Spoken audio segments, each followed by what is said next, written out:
अरहन्ताणं नमो सिद्धाणं नमो आयर्याणं नमो उवज्झायाणं नमो लोये सवसाहुणम् ऐसो पञ्चनमुक्कारो सव्वपावपणासनो मङ्गलाणं च सव्वेसिं परमं हवै मङ्गलम्।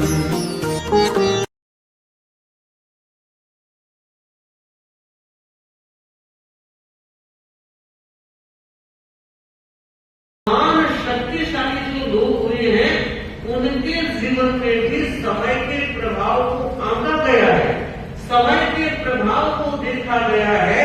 मुझे एक छोटा सा घटना प्रसंग याद आया कि समय कितना बलवान होता है और व्यक्ति बलवान होते हुए भी उस समय परवश बन जाता है। आप लोग सब जानते होंगे जिस समय पांडवों को अज्ञातवास भोगने का वक्त मिला, 1 वर्ष का अज्ञातवास था और शर्त यह थी कि अगर अज्ञातवास में ज्ञात हो गया कि ये अमुक पांडव है तो 12 वर्ष का फिर वनवास प्रारंभ हो जाएगा। धर्मराज युधिष्ठिर ने अपने अन्य 3 भाइयों को बुलाया और एक हिदायत दी कि देखो वक्त को व्यतीत करना ही करना और यह भी मानकर चलना हम खड़े रह सकते हैं मगर वक्त कभी खड़ा नहीं रहता है। हम कह सकते हैं भैया 2 मिनट रुकना मैं आ रहा हूं, तो भैया तो 2 मिनट रुक जाएगा पर मुझे बताइए वक्त 2 मिनट रुकेगा? नहीं रुकेगा।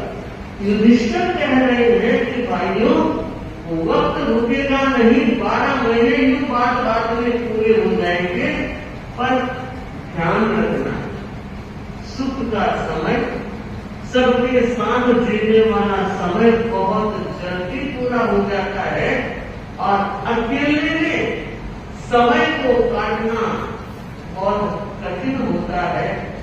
तुम लोग सब अकेले में रहोगे, मैं तुमसे दूर रहूंगा, कहीं कोई गाइडेंस नहीं होगी, हम चारों की इस दरमियान कभी मुलाकात भी नहीं होगी। बस अपने विवेक का दिया जलाए रखना।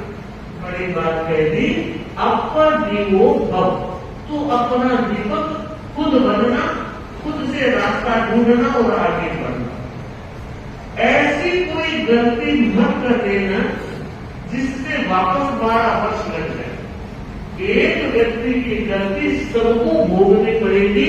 मोट के साथ गुण पीसे जाते हैं, ये किंवदंती है, चरितार्थ मत कर देना।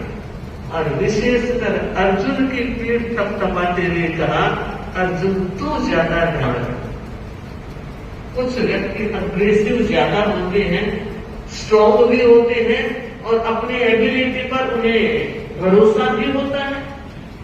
अर्जुन ने कहा भैया बस आपका आशीर्वाद मेरे साथ है, मैं ऐसी कोई कठिनाई आप लोगों के लिए पैदा नहीं करूंगा, होने भी नहीं दूंगा। और इस मीटिंग के साथ ही 5 पांडव अलग हो जाते हैं। अज्ञातवास चल रहा है। एक दिन का घटना प्रसंग, अर्जुन अकेला था, गांडीव धनुष उसके पास में था।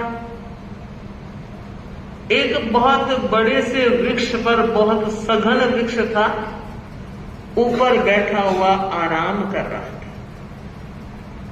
कुछ आंख लगी, नींद सी आई, अचानक हो हल्ला सुनाई दिया, आवाज सुनी, आंख खुली और देखा क्या बात है।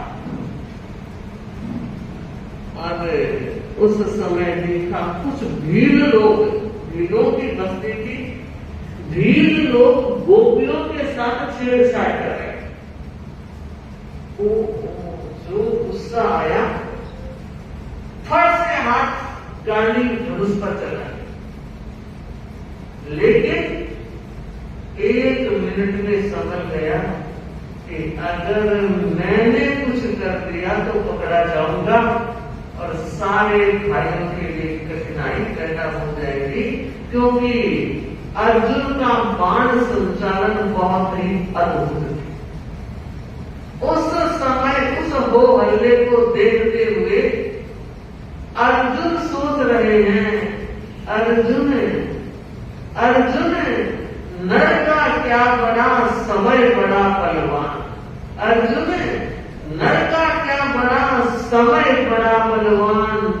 अरे ढीला लूटी गोपियां, ढीला लूटी गोपियां, वही अर्जुन वही बाण।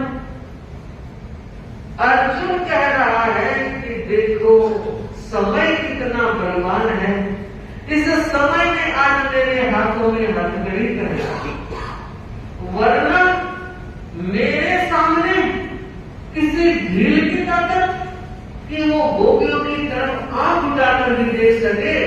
अरे अरे मेरे सामने गोपियों के धन को लूटा जा रहा है और मैं कुछ भी नहीं कर सकता।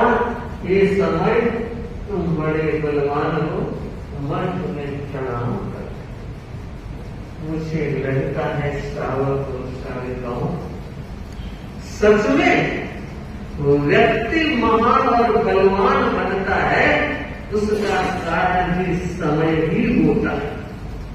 अगर व्यक्ति का समय अच्छा चल रहा है तो फट से रंग से राजा बन जाता है और राय से पहाड़ की चढ़ाई भी हो जाती है।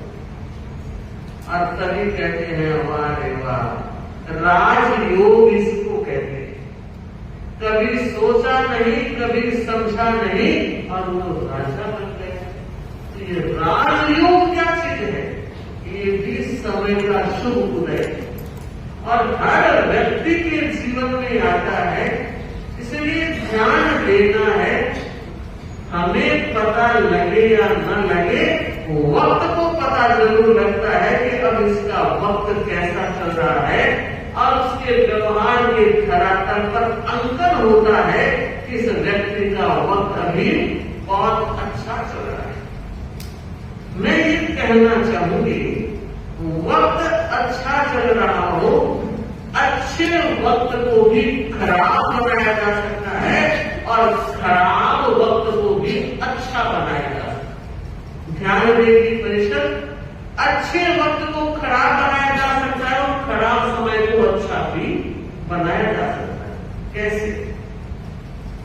बहुत अच्छा समय चल रहा था, राजयोग चल रहा है, लेकिन अगर आपने क्रिया में, प्रवृत्ति में मन की, वचन की और काया की दुष्ट चेष्टा कर ली, अपशब्द बोलते रहे, व्यवहार गलत करते रहे, बुरा सोचते रहे, बुरा करते रहे, बुरा देखते रहे, तो आपका शुभ समय भी बदल जाएगा अशुभ।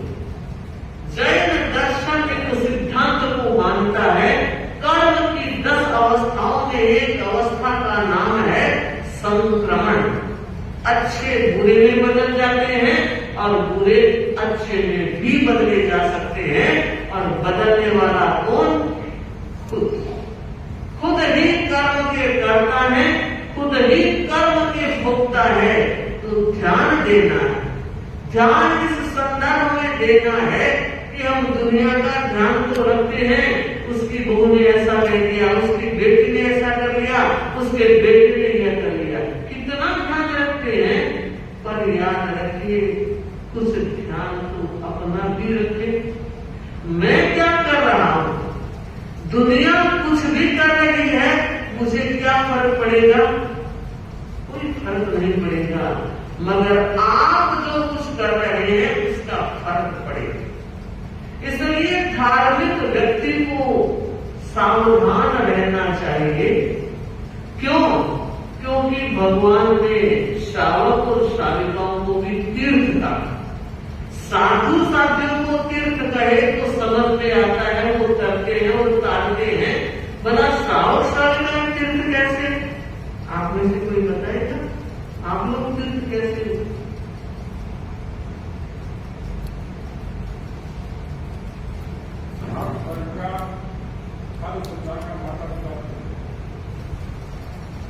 श्रावक और श्राविकाएं तीर्थ माने हैं। किस रूप में? आप गृहस्थ के जो कर्म कर रहे हैं उस संदर्भ में आप तीर्थ नहीं।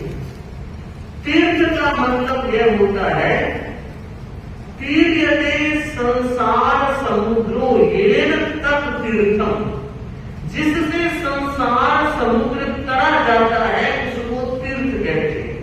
तो इस संदर्भ में श्रावक और श्राविकाएं भी जो अपनी साधना करते हैं, धर्माराधना करते हैं, श्रद्धा समर्पण के भाव से आगे बढ़ते हैं, वो साधना उन्हें तीर्थ रूप में योजित करती है। उस साधना के द्वारा वो स्वयं भी करते हैं और श्रावक भी दलाली करता ही है। आजकल हमने कह रखा है 22 तारीख का एकासन करवाना है, आप सब लोग दलाली करें। तो ये दलाली जो की जाती है ये तारने का प्रयत्न है। हम भी करते हैं और यथा अवसर आप भी करते हैं, परिवार में, पड़ोस में या फ्रेंड सर्कल में कि भाई ये काम करो, ऐसा करो। तो ये इस रूप में श्रावक और श्राविकाएं तीर्थ रूप में मान्य है। और प्रभु महावीर की वाणी है कि साधु साध्वी श्रावक श्राविका ये चारों तीर्थ है। तो बंधु ये चारों तीर्थ तारने वाले हैं तब तीर्थ है, तरते हैं तो तीर्थ है। अगर तरने और तारने का काम नहीं तो तीर्थ भी कम से। इसलिए हमारी जो मूल साधना ही हमें तीर्थ रूप में स्थापित करती है। तो साधना बढ़े, प्रतिकूल परिस्थिति में भी चिंतन की अनुकूलता रहे, व्यवहार की अनुकूलता रहे, भाषा की अनुकूलता रहे, तो बुरा समय निकल जाता है। समय बहुत अच्छा चल रहा है मगर आपकी सोच अच्छी नहीं है, आपकी वाणी अच्छी नहीं है, आपके व्यवहार अच्छे नहीं है, तो शुभ समय भी अशुभ में बदलने में सक्षम हो सकता है। इसलिए जागरूक हर साधक को रहना है, हर मुमुक्षु को रहना है, हर संत सती श्रावक और श्रावक को रहना है कि मेरी साधना निर्मल होती चली जाए, मेरी पवित्रता वर्धमान होती चली जाए और उस पवित्रता में साधु संत भी निमित्त भूत बनते हैं। हम यहाँ आए हुए हैं तो आप प्रवचन का लाभ ले रहे हैं, प्रवचन की धारा में बह रहे हैं, तो ये बहुत बड़ा कर्म निर्जरा का साधन साधु साथियां देते हैं और श्रावक श्राविकाएं देते हैं। तो बहुत अच्छा लग रहा है। आप लोग और अधिक साधनाशील